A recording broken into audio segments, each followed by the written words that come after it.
So it's December 23rd, and for Christmas I'm supposed to be giving to my sister.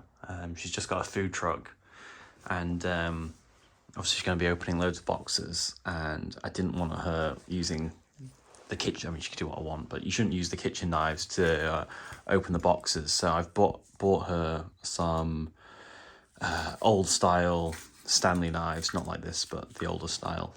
And my plan was to strip the paint off them using the Sandblaster, and then repaint them with pink and red enamel paint to match the colour scheme of a business.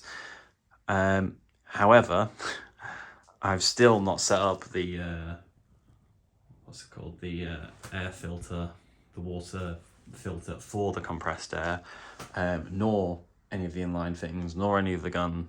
So the first thing I need to do is create a whip hose from the air compressor to the water separator, and then that can connect back up, and then I can have the inline one with the gun. And while not ideal, and I would prefer to have a proper air dryer given how much spraying I hope to do in the future,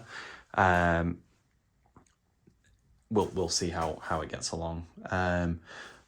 For this, I've actually gone and bought the same hose that I've got already, but I'm going to cut it up from Screwfix. It's £15 for this, so it's actually cheaper per meter to buy than the stuff you get online delivered. So I figured, all right, I'll buy this. I know actually the quality of the hose is good. I know from the box that the internal diameter is supposed to be 9.5 mil, which conveniently Screwfix also sell 9.5 mil barbs, so that should be a match made in heaven. And I know from measuring that hose that the outside diameter is 17 mil, so again, got some hose clamps 15 to 30 mil, so this should be no problem.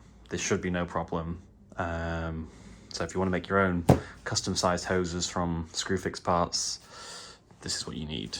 I'm going to try cutting with a Stanley knife, and I'm going to try and cut it with a little tomato knife because it's got a serrated blade, and I tend to find those work really well to get through the braiding. So again, I'll put the time lapse on and revisit you when it's done.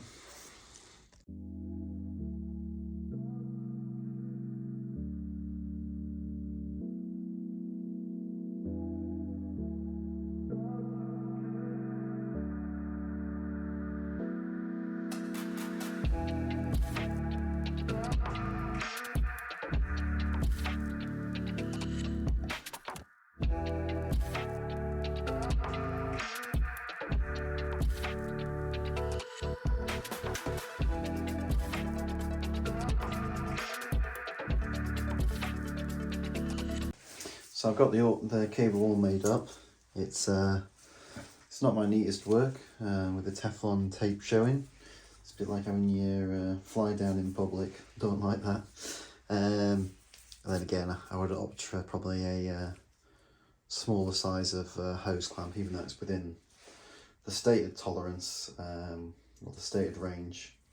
Yeah, I prefer something with a little bit, again, a bit less hanging out. But we're going to hook it up and we're going to see if it leaks, and if not, then that is brilliant.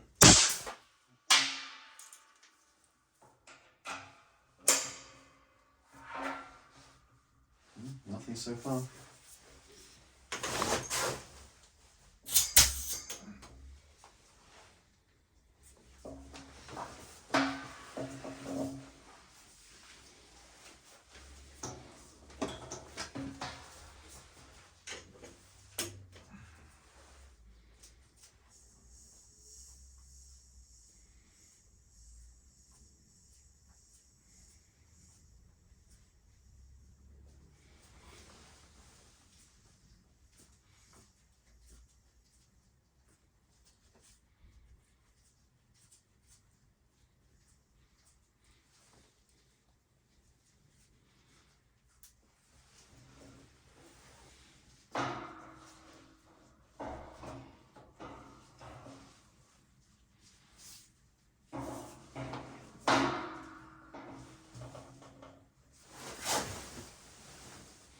Brilliant, so then that all works, no leaks.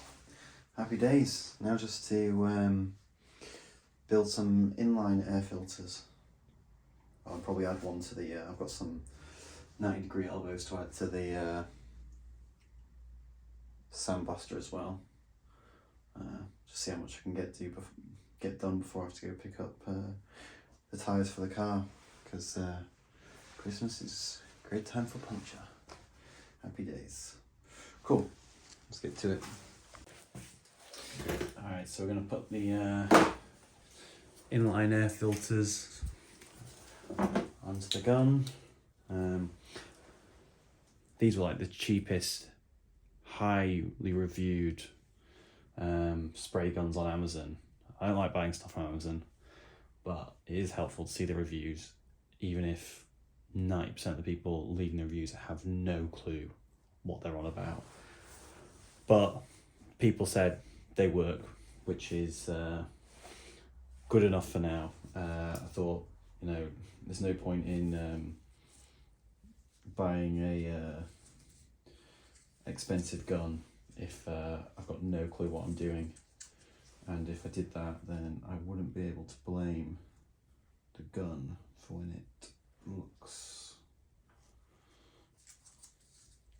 not great. Let's keep it PC. Looks not great. So again, a bit like having your fly down in public. Get some Teflon tape everywhere. It'll do.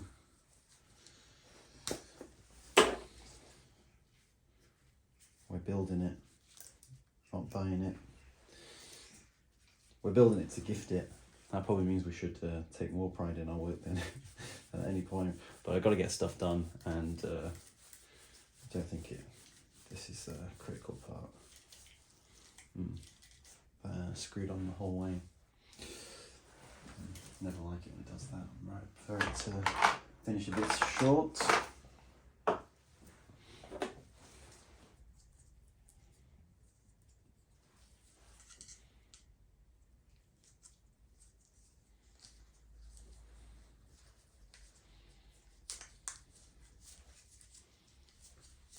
Probably because, again, the set of 4 inline air filters were some of the cheapest. For anything that I know is permanent, going to be a feature I'm going to use a lot, or want it to be reliable, easy to use, I'll tend to buy PCL products, which I believe are still made in Sheffield. So I bought their tyre inflator, and it is dear at like 60 quid, but oh, you use it and you're just like, you'll never regret the money, that's for sure. It's a pleasure every time you use it. I feel like it is with most good tools. You never regret the purchases.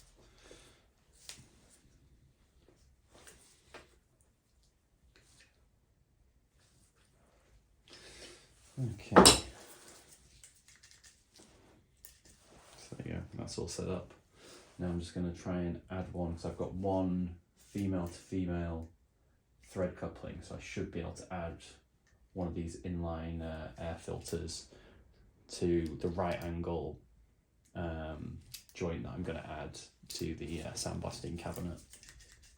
Because oddly, on the sandblasting cabinet, rather than having it come out the back or the side, it comes out the front, does the air attachment bulkhead, and then just, yeah, so it's just in the way. It's a crap design, but it's the SGS one. It's like the same 220 litre sandblasting cabinet that you see everywhere, but it was by far the cheapest one, and it was in black, so I'm dead chuffed, and it works.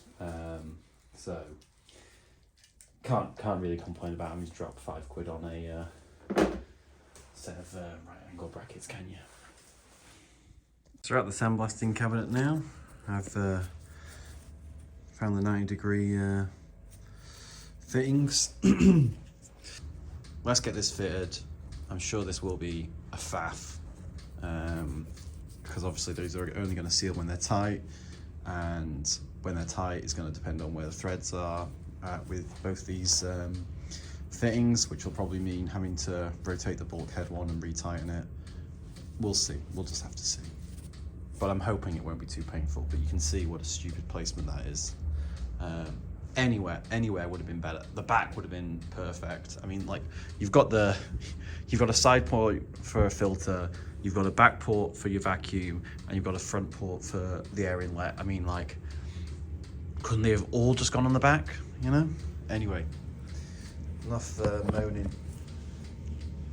If I wanted good quality, I should have paid more money.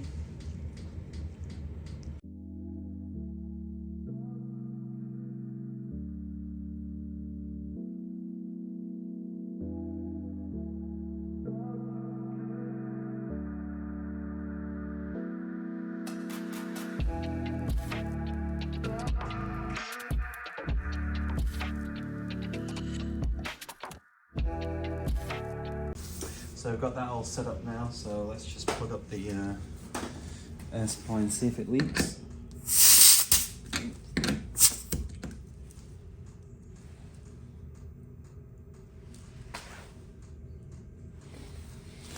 I think that's okay, you know? And I've just realised that I've forgotten to put the regulator in between the inline. The regulator between the inline water filter for the spray gun, so I'm gonna have to go sort that out now. There we go, so we've got the gun all set up now. Had a problem with it leaking along this seal of the regulator, so that just needed tightening up. Took some soapy water to find out where it's exactly leaking for, because there's so many joints obviously in and around this area. But the next thing to do will be to sandblast, well, re-sandblast some of the parts that I've got, sandblast the knives, and then put on the acid etch primer using this, and hopefully it works all fine. These are the knives I've gone for. These are the classic 99E, so I'll just take these apart, pop them in the cabinet with the rest of the some bobs I've got to sandblast and spray. You can see, you know, this.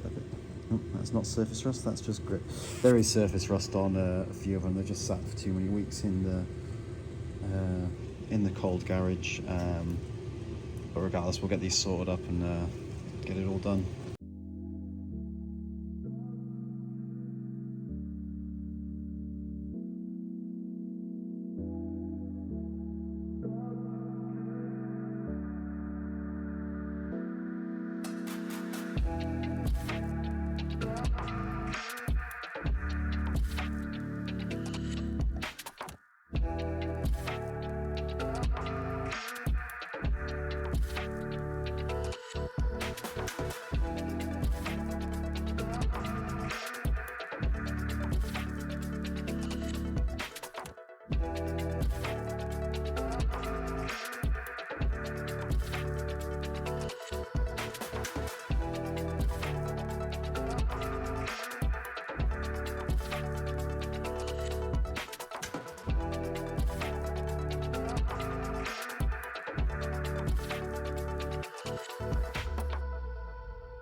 So a bit of a change of plan. So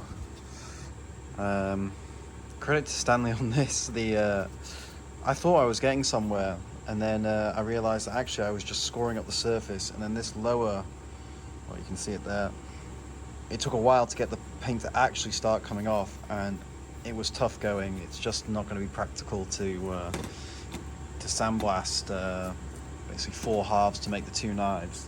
So I guess luckily for my sister, I think she's going to get the more desirable option, which is this Stanley number 199, which I've had in my toolbox, and I was going to paint this for myself, but that cleaned up really nicely. And really, I'm gonna experiment a bit here. So these are absolutely immaculate. There is no corrosion, nothing left on these. The door lock, there is some. It's not perfect. Corrosion, bit of like paint left around the locks, really hard to get off. And then we've got the belt cover for the steel saw, which in my previous video you would have noticed was missing, and that was because this was really rusted. I thought I was going to have it repainted and back on the saw before I used the saw to do the cutting of the concrete, but I didn't. And then this is quite deep pitting on it, where yeah, it's easy to sandblast off the higher stuff, but this deeper ingrained stuff in the actual pits is much harder to get out. But I'm going to prime it, because I'm working out like where the limits of this lie. How much do you have to really prep these? And now that I've got a sandblasting cabinet, it's so much easier to strip stuff, I thought. Yeah, I'll chemical strip those and just see where we are, because it doesn't make sense wasting a bunch of material if it actually doesn't need to be done. So I'm going to get the spray gun going, well, get these all hung, get the spray gun set up, and put on the acid etch primer, and then I'll let that dry and then come back. I'm all set up for spraying. I've got all the parts here. I'm going to turn off the heater when I spray, so there's no less air movement caused by that. I'm going to crack open the garage door, because the acid etch primer I'm using has xylene in it, which I don't believe is good for you. It's supposed to be quite thin, so we'll see if it'll just spray straight away.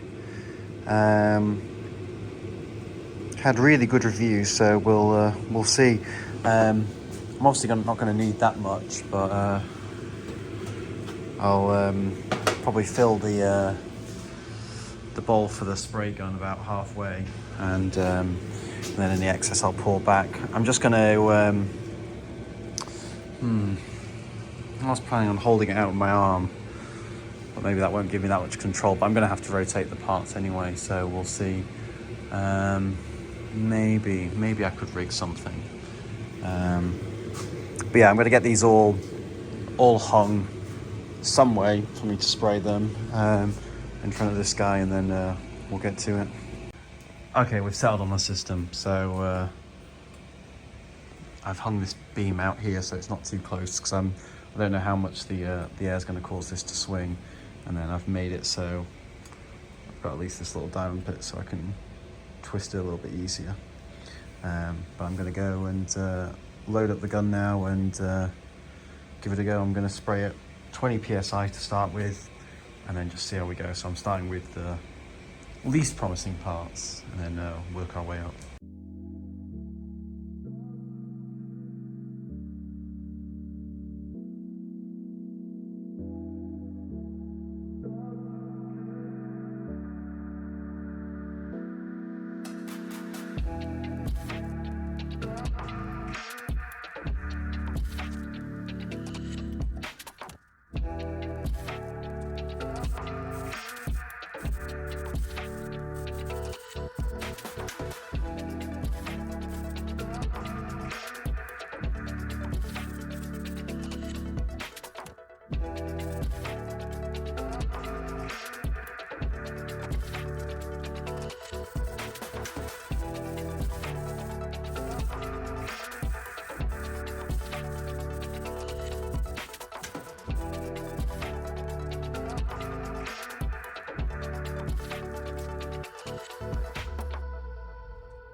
So it's the next day after spraying, and honestly, I was fuming after spraying yesterday, because I just couldn't get any of it to work. It was coming out like cobwebs, which apparently means it's not atomizing properly. So either the paint's too thick, or well, it was because the paint was too thick, and the place where I bought the paint from had no instructions on what a suitable thinner was, and after a bit of research, it looked like for it, xylene might be the right thing.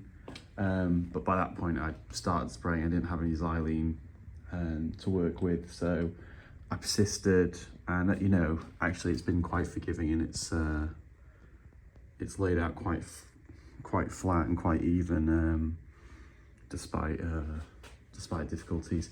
I did persevere on with these two, well, particularly this one. This was probably peak, you know, where I was just like, oh, you know, whatever, I'm just gonna soldier on, you know, put no more effort into it, because sandblasting it or re-priming it won't be that bad. But actually, you know what, they look okay. So I'm just going to load up the pink enamel paint that I will thin out, and I'm going to use white spirit to thin that out, and then hopefully we can sort that out. Well, we'll get these painted. I think I'll just paint them all pink.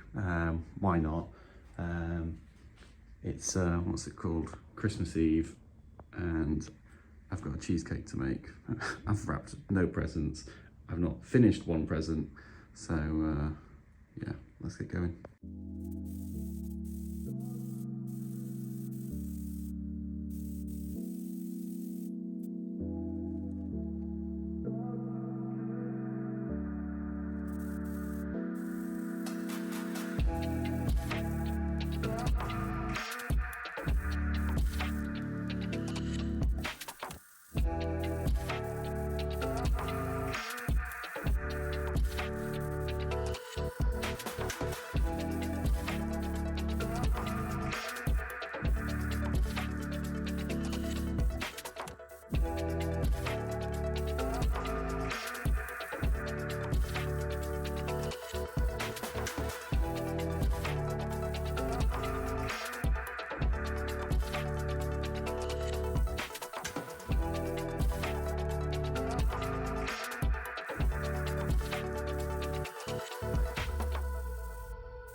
So I'm just watching the video back as I've edited it, and I didn't at any point explain what was going on with the spraying. So obviously with the acid etch, I was struggling to get the flow rate up. The nozzle on the gun I was using, so the set came with two guns, a smaller gun and a larger gun. The smaller gun had a 0.8mm nozzle, and the larger one is either a 1.2 or a 1.4.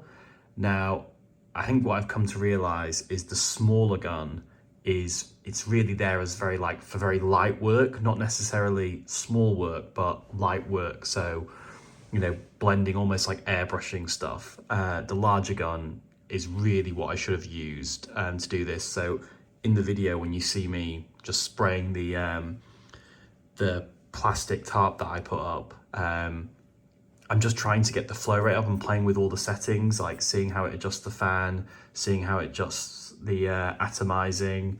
And yeah, it wasn't thin enough to atomize properly, but that didn't have anything to do with, you know, any of the air pressure settings, anything like that. That all had to do with the paint was too thin.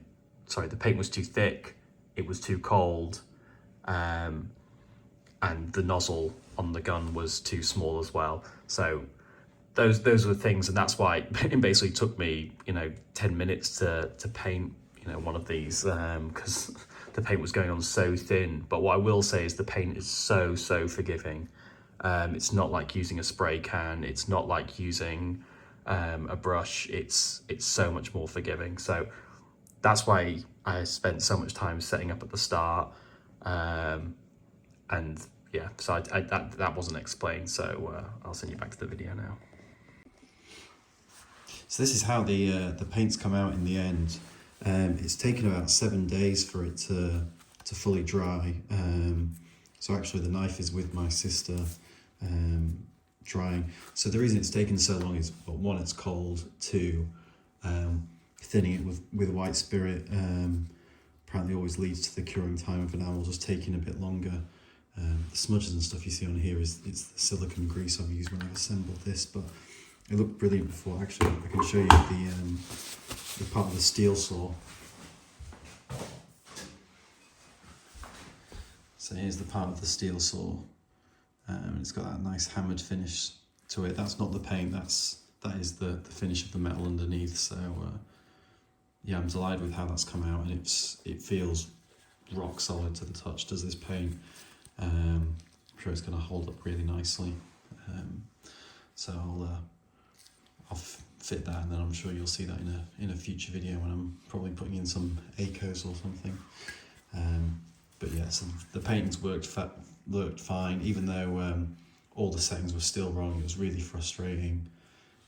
It's so forgiving the way it is. The only thing is that I will say is the chemicals were so much worse than what I thought. Even with the respirator and the garage open, it was still horrid. So definitely will need some like forced ventilation for the future to do that.